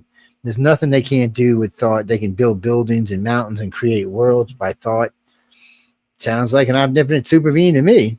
Yeah, and if they did that and they thought of this universe, if you will, what happens if they stop thinking about it? Mm-hmm. There you go. Well, I don't think they thought about the universe. I think they were created in the universe as part of it. But since then, they've evolved into this race that the only way we can look at them is gods. Now, the Greys understand they're not gods, but the Greys also understand that they can do anything through thought. Yeah. And believe me, the Greys are trying to get there themselves. The reptilians and humans are still a good ways off. We're still a good ways off. But the Greys aren't. The Greys are moving in that direction with that big old head that can think about anything. I mean, think about it. The Greys can make you hover. They can pretty much do a lot with their mind power. So, and maybe the Greys understand that this God or the creator of the universe was a God, but also a being at the same time. So maybe they already understand that. So we call it a God because we just don't have another word for it. But maybe they know whatever created the universe isn't a God in the way the Bible explains it, but a God in the sense that they can create through thought. Well, then why describe God in the Bible the way it is described in the Bible? Well, they pretty much describe him. Well, the way they describe him in the Bible sounds like a really nasty kind of person. I mean, you think about some of the things he did to some of the people. Different persons. Sometimes there's a good one, and sometimes there's the bad one. One wants to always kill us. The other one wants to always try to save us. Well, he might maybe he's got a brother, or maybe he's just vindictive. I mean, because when you listen to a lot of the stories, he's vindictive. Look what he did, Moses. I mean, he put the guy, I can't remember which one it was now, in the pot of boiling oil and threw. I mean, he created the brothers, Cain. And why didn't he wipe out Cain when he killed his brother to sacrifice him? I mean, there's so many things you have to wonder about. Why did he allow for blood sacrifice way back then? And we all hate on like some of the societies that did blood sacrifice, but yet the super being we call God allowed for it back then. So sometimes demanded it. I'm a little confused there, people. Remember, one brother was sacrificing sheep and stuff like that, and the other brother said no. Hey, look, I'm just going by what the Bible says. Don't hate on me. You know what? Y'all keep it up. I'm putting Linda on y'all's ass. Miss Pentecostal. Y'all don't even want to go there. Well, think about she was Pentecostal for like 30 years. What about the Eucharist? Yeah, see, that's what I'm saying. There's so much ritual cannibalism. It's ritual cannibalism. There's so much here, and then when you fall into the Mayans, Aztecs, the Toltecs, the Egyptians, the Sumerians, the Mesopotamians. I mean, there is so much blood on our hands in this world, and it's based on what we believe. Think about how many people in this world die in the name of religion. Millions. Yeah, the only thing other that beats it is because of territory and money. But I mean, it's right there with it. Look at the Middle Ages. Warfare, we can kill more quickly, but I mean, look at the Inquisitions. I mean, look what went on. 500 years of just hate. I mean, it set us back at least 500 years. I mean, because of that, people like Galileo and other brilliant people were scared to do things. Mm-hmm. Oh, what's his name? What's his name? I can't think of his name right now. Socrates. Well, there's him, and then there's all of the great artists. But I'm talking about the one that used to scurry, and he's the one who went to France and picked the pig, the white pig and the black pig. He said it was going to be the white pig, and the king told him, make sure you bring out the black pig, but they couldn't. because something was wrong with the black pig, so they had to use the white pig. What is his name? Everybody said he predicted 9/11, which he didn't, but still. Oh, Nostradamus. Nostradamus, thank you. I mean, he was held back because of the threat of being killed. Mm-hmm. All of these people were held back, like the 4 Ninja Turtle guys. All of them were held back. If y'all don't know who the 4 Ninja Turtle guys are, shame on y'all. Yeah, you're on the wrong network. I mean, no, you should know that. I mean, well, maybe you didn't have a kid, but maybe not. It was the most, there was Raffaele, Michelangelo. I mean, these were all people who were brilliant beyond their time that were scared to produce because they may be executed. Or had to produce in code so as not to be caught. That happened a lot. Yeah. I mean, come on, Nostradamus was building flying machines. If that thing would have flew, you don't think they wouldn't have executed his ass? No, that was Leonardo da Vinci that invented the. Oh, that was Leonardo. You're right. Sorry. Well, they said Nostradamus did too, but I don't remember seeing one when Nostradamus. Come to think about it. Well, he did also. He did the man. Leonardo did too. The skeleton, not the skeleton of the man. I can't remember what the hell they call it now. It's Vitruvian Man. Yeah. So there was so much stuff that was going on back there that could have brought us forward in the future, but was held back. And then let's not even forget about the damn Library of Alexandria, which, how did they say it happened? It was partially burned, and then it was fully burned later on. Caesar launched an attack on the Alexandrian Navy, and it caught on fire, and then the fire spread to the city and burned the library. Yeah, but they didn't burn it all the first time. It was burned again later on. It's look, people. All I was told was what's his face came down and burned the damn library. It wasn't Alexandria. It was I can't remember now. So that's what happens when you get old. No, I got all that shit in computers, so I can remember it, but I don't happen to be on that computer at the time. Yeah, that happens to me. Well, think of everything we're talking about. If we were being watched by extraterrestrials, they witnessed all of this. Yeah. Matter of fact, I'm pretty sure when it comes to Samaria, Mesopotamia, and Egypt, they were screwing around. And I'm pretty sure when it comes to the Toltecs, the Aztecs, the Mayans, the Incas, they were screwing around. And when you get up to the Hobbies, I think they were screwing around up there. It looks like ET was definitely screwing around with our society. It still is. And still is. Yeah, I can't even know. Well, I don't think as much as they used to be, though. I think somebody pulled them back. Maybe the council pulled them back and said, look, y'all haven't been doing that like good of a job. Knock it off. Leave them on their own for a while. It's a possibility. There was we did mark a legitimate downtick in UFO, particularly related paranormal stuff throughout the 2000s. Yeah.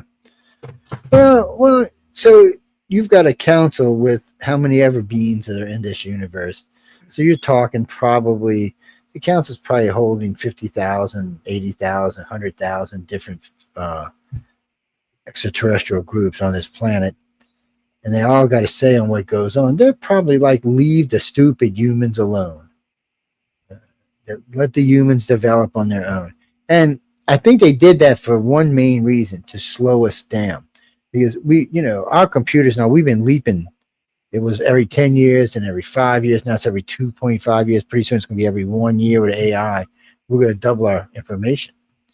Well, as we're doing that, we're becoming a threat. Do you want to be wiped out? No. So what we need to do is first we need to unite our planet, start getting out in space, making sure we're not causing trouble like we did in Africa or South America or yeah, I mean, humans are known for causing trouble. In the 40s. Oh, look at what we did to poor Africa. We screwed Africa so bad it wasn't even funny. The Middle East we screwed with. South America we screwed with. The native Indians, look what we did to their poor asses. It's as a society, well, so because a lot of people think they're doing good when they bring them T-shirts and cigarette lighters and drugs and all sorts of stuff. They think they're helping out a society, but they're really not. So when we get into deep space and we start meeting societies like we are today, and we start getting advanced societies, advanced technologies, No telling what's going to happen. We could create our own enemies, like we have done here on the Earth, repeatedly, repeatedly, repeatedly. It's time for us. It's just time for us to behave ourselves. Well, I think we need to be a united planet. I think we should set a rule that we can't leave the solar system for at least 100 years, and maybe 200 years, maybe 500 years. We should just explore our own solar system until we really understand what we have. Elon's working on a new engine that can get you around in the solar system. They can get to Mars in 8 minutes. 8 minutes. He said he'd be able to get to Jupiter in less than 2 days. Wow. I mean, that's a whole that's a mind breaker there. Yeah. Well, we knew it was coming. Actually, he's not the only one. The U.S. is working on one.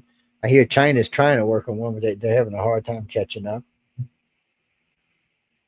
Well, China's good, like Japan is good on taking a technology that someone gives them and really making something out of it. But they're not like the Americans in the way we think of things. They can't invent stuff, yeah. They're just not as good as we are in inventing things. I know. I used to think they were better, but I was wrong. So you can watch and go see all the stuff they have is all stuff that we had. They've upscaled it, but it's all stuff that we had. Everything, their planes, their boats, their ships, everything they got. Just go look. Or watch TikTok and you'll see it for yourself. They're taking ideas America came up with and just making them better, which is why we made friends with Japan. It's just one of those things. So they're brilliant. They're mathematicians. They are very brilliant. It's just, what do you mean? The missions to Mars? But think about what you're saying. They're using rovers and landers. And their lander looks a whole hell of a lot like, guess what? The lander we use to go to the moon. And their rovers look exactly like our rovers, and their rockets look exactly like Elon Musk. Matter of fact, the way they catch them is exactly like Elon Musk did. So, I mean, that's just our technology taken to the next level. Now, see, that they're waiting on America to design this new helium-3 collector and generator because they haven't been able to do it yet. They want to get up there and start collecting it and start selling it to people on the planet. They really haven't got that technology yet. And Russia's trying to get up there with them, but they haven't. If they had that technology, they would already be selling it to everyone on the planet. Guess what? The U.S. does. And we're planning on taking Artemis up there and start collecting helium-3 pretty soon. They want to build a colony first and then start, sending helium-3 back to Earth. Well, rumor has it they already have a colony up there and have had one since just after. I'm not even going to argue with that. They may have been a colony up there for a long time. I mean, let's not forget, people. Wernher von Braun's whole goal was to go to Mars, not the moon. So they would have been testing everything he needed to go to Mars on the moon. But no, his plan to Mars required the moon as a launching off point. Yeah, it did. It's they wanted to set up a colony up there and use these big rockets and all to send their ass to Mars, which would have got them there in about 3 months. And you know, you always hear them go, 14 months, 9 months, 10 months. But when you sit down and look at the technology and listen to these scientists, so the ones I'm seeing right now are 2 to 3 months. And Elon's got a goal of 1,000. So Jay and I talked about this 100 times. 50 ships will go on each way. Yeah. And I was fine with that. But the other day he put out a new video on TikTok. It's 1,000 ships, 500 going, 500 is coming. He planned on colonizing Mars quickly. He wants to get his stuff there fast. He wants to get everything going. He wants to have everything being built so he can just pick it up and go. And none of these ships are going to ever land again. The stuff's going to be brought up from the planet or brought from the moon and loaded on these ships and sent back. So even though these ships can land on Earth, they're not going to. They're just either going to get the material sent up to them from there. There's going to be a station, or they're going to get it like the helium-3. They're going to take off of Earth, off the moon. And these rockets are going to go much faster. So they were talking about this the other day. If you switch the fuel source on the whatever you call that damn rocket he built, the Starship, if you switch the fuels, instead of taking 3 or 4 months to get there, they can get there in 3 or 4 days. Because helium-3 allows you to create what? It allows you to do what? It allows you to do cold fusion. And cold fusion will move them rockets very fast. Yeah, about half a light speed. Yeah. Back, boom. Well, half a light speed is fast inside the solar system, my friend. Why do you think when you watch these sci-fi ships, they always come out of warp in the solar system? Because going any faster than that, well, two reasons why. One, going any faster than half a light speed, you're going to have a real time differential. You hit 3/4, you're going to start, people on the planet's going to start aging much faster than you are. You start getting anywhere close to light speed, man, 1,000 years is going to pass on Earth and 4 days is going to pass for you. That's not what we want to do. It's not what we're after, because that's useless. And then if we do that, sooner or later, Earth's technology will supersede the technology we're using, and it'll just pass you up on your way. You'll be out there one day and some ship will go like, what the hell was that? Well, that's a new Earth ship doing warp speed. I mean, yeah, so that's 50% in all sci-fi shows. None of the faster than light ships go too faster than light speed while leaving the solar system or before entering it. They always slow down to impulse or half warp, whatever. There must be a reason for that. I'd imagine if you go even half light speed, you're going to shoot right past your mark. You don't have enough time to stop. Oh yeah, and if you screw up and you hit Earth at light speed, you can probably take it out. So yeah, all this stuff is fascinating. Oh, we got to go to break in a minute, but all this stuff is fascinating. But it looks like Elon's got this really under control. What was that, Kirby? Oh, Trump's going to throw him out. Trump's not throwing him out. As a matter of fact, I hardly even hear him talking about each other anymore. Yeah. Well, he's NASA's main hope to get into deep space. He's NASA's main hope to get to Mars. He's building the Artemis rocket. I mean, who do you think's building that freaking big monster that's twice the size of the Apollo? I can't even fathom that. I've seen the Apollo up close. The Saturn V rocket I've seen up close and personal. This thing's almost 1.5 times the size. That's massive. I guess they're counting when he's got the stupid Starship on top of it. I don't know, Kirby. No, we're going to go to break in about 3 minutes, but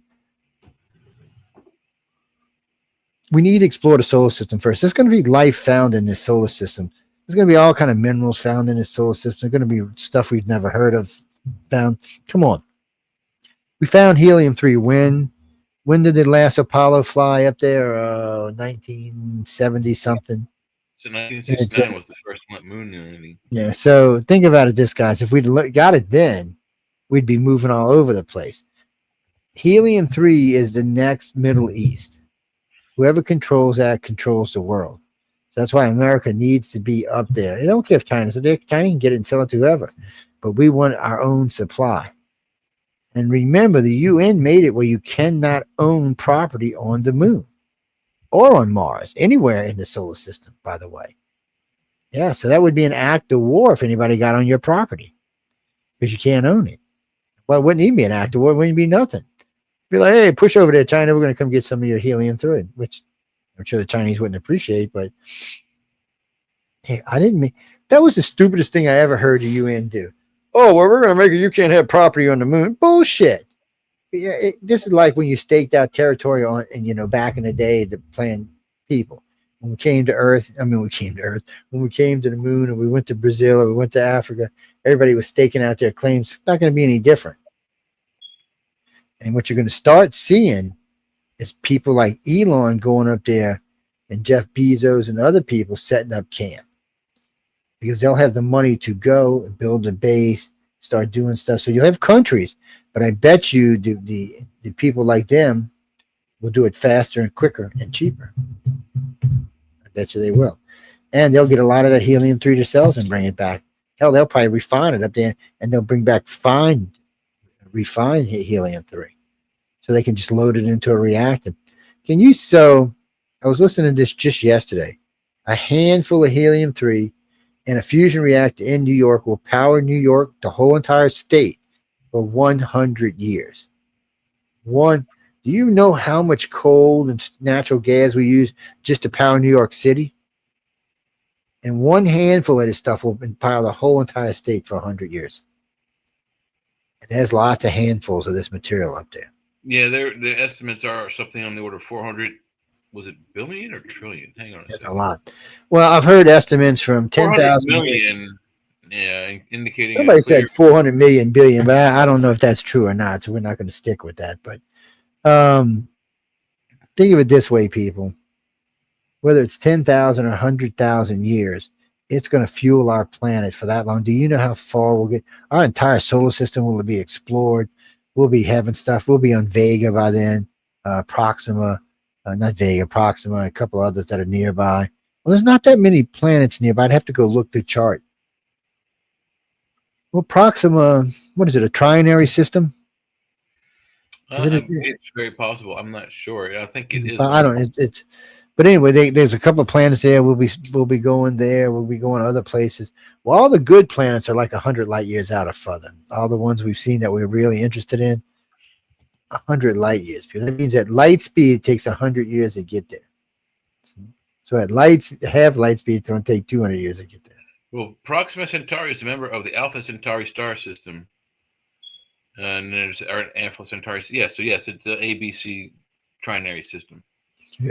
So, well, that's the one that the Dogon used to tell us about, that we didn't even know B and C existed when they were telling us about. They did. We did. Yeah, figure that out. Some little tribe on the top of a mountain inside of Egypt, right outside Egypt's territory, knew about this, but we did. They did brain surgery. They knew the circulatory system of the body. That's impossible. You know what's even cooler? Their calendar is based on B going around A at 50.5. It takes 50.5 years to make one orbit.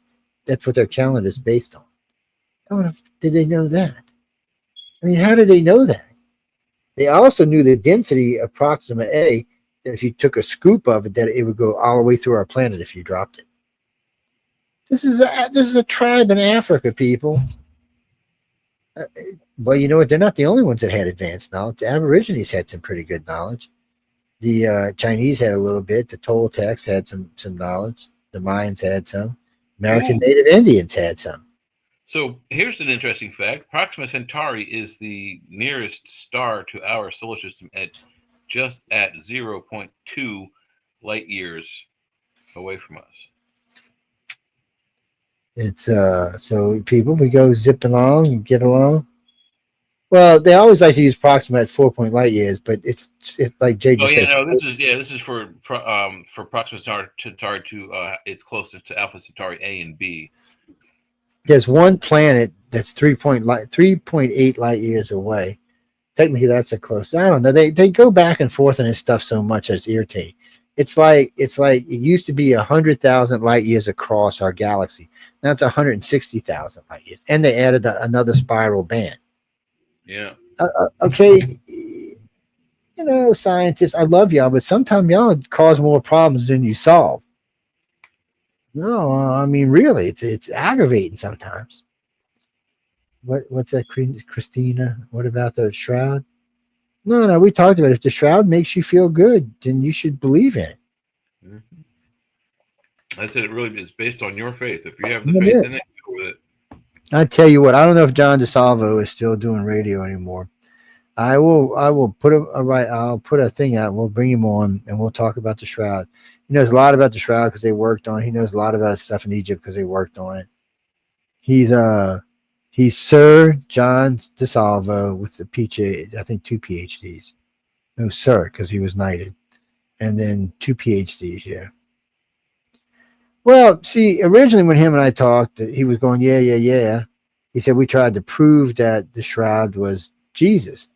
But he said the more and more we dug into it, the less likely it was. But then they got pulled. I forgot who it was that pulled them. Whoever was funding research pulled them because they didn't like where it was going. Because the Christians wanted to be Jesus. The Vatican definitely wants it to be Jesus. They're afraid of the objective view. Yeah, so I mean, it's just one of those things, Christy. But anyway, we're going to go to break right quick. Y'all just hang out. We'll come back and get a little bit deeper into why ET loves you and doesn't love you, and why Biden was definitely not an ET. Yeah. I'm sorry, I couldn't resist that. He was spaced out, but he wasn't from space. Yeah, he was a space cadet. but not the kind of space cadet that. Yeah, no, he actually said that he was a space cadet. But y'all hang out for a little while. I got a little promo plan or two, and then some music will come on, and then we'll be back. So see y'all in about 7 minutes.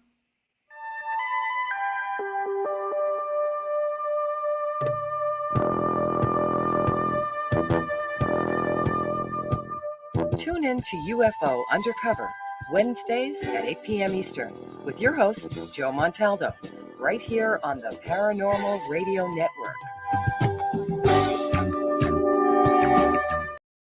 Oh no, Chris, Jay's got 5 PhDs. Anyway, back to the commercial.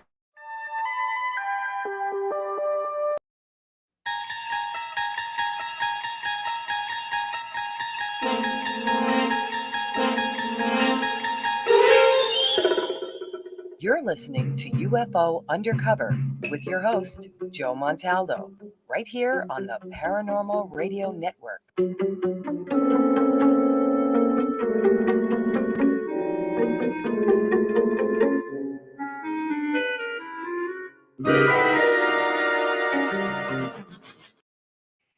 All right, maybe it's 7. I forget sometimes.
You're still muted.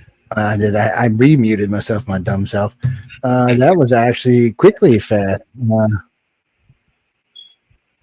No, Yeah, earlier I did that. I typed in which ones couldn't take RH negative. And the only one I came up with was the new girl, the Gwanda, whatever it is, gorilla blood. No, I'm sorry, that was wrong on my part. That was wrong on my part. But no, all the rest of them said it could. So I don't know. Jay and I are gonna have to go through this much more deeply. There seems to be a lot of contradiction here. You know, the original 3 hematologists I worked with never mentioned any of this stuff when we did the blood type. So I'll write to them, see if they're all still alive and kicking or not having retired, and see what they say about it. Well, I was asking if the golden blood type couldn't take it because it doesn't have an RH factor, and it said it could. But then I went to another page and said it couldn't, and I went to another page and said it could. I was like, oh, come the bleep on. Well, because we use blood types for tracking alien contact. Would there be a special reason why there would be different bloods, and does the aliens care? Well, we know they care about RH negative. So maybe we should check these other people. Would be that they gave us the 4 different types of aliens, 4 or 5 different types of, why are there 48? Maybe it's 48 different alien species. Yeah, see, I don't think that's what it is, because they all pretty much say they're mutations. It's so I don't know. And so I always do it the same way when I deal with these things. People ask me all the time about this, so I go by simply proof on extraterrestrials. So there are proof for the Greys, there are proof for the reptilians, there are proof for the humans, there are proof for Charles Howell's tall whites, and there's proof for the cleanup clues and the light beams. Other than that, there is no proof. Somebody told me the other day, well, they were in Samaria. I said, yes, the human aliens were in Samaria. Yes, I mean, and when you start going through the whole list of places, aliens. Well, they were there. We had them too. Yes, and they were messing with the Dogon. Even when you get to the Americas, they were with certain types of species aliens. None of them are mentioning any other types of aliens. The only other type that gets mentioned is the Manus, and there's not any real proof of them. I'm not saying they don't exist. I'm just saying. So this is my problem with the Manus. They may or may not exist, but the 5 reports we got all said the same thing, that they thought they were mannequins of some type. That because when the Greys used to use them to scare people, and then I don't know what happened. And then lately, the last 2 decades, there hasn't been any reports of them. So I don't know what to tell. I'm not ruling. I don't look. I didn't. You know what? I don't rule any out, because when Charles Halls first told me about the tall whites, I was like, okay. Area 53, tall whites. I was kind of like, I don't know. But it turned out that they do exist. Oh, aren't we into Michelle's time? Does she start at 9? Oh yeah, we are in Michelle's time. Shit, it's 8 o'clock, isn't it? Yeah. Oh, we gotta go, guys. I'm sorry, we're taking the breaks when it's time. I'm thinking it's a whole different time. Yes, I'm thinking we still had an hour. Yeah, no. Yes.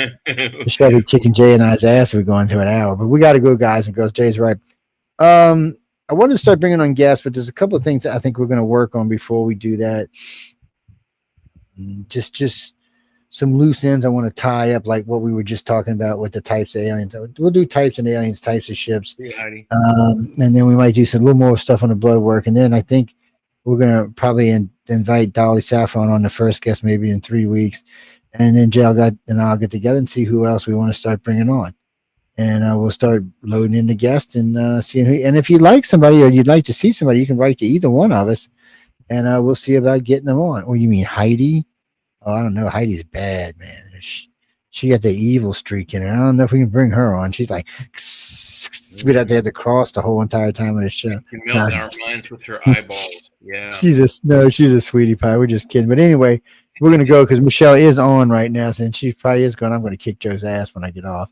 And I got to see her later tonight. So, and we are working on other stuff for YouTube.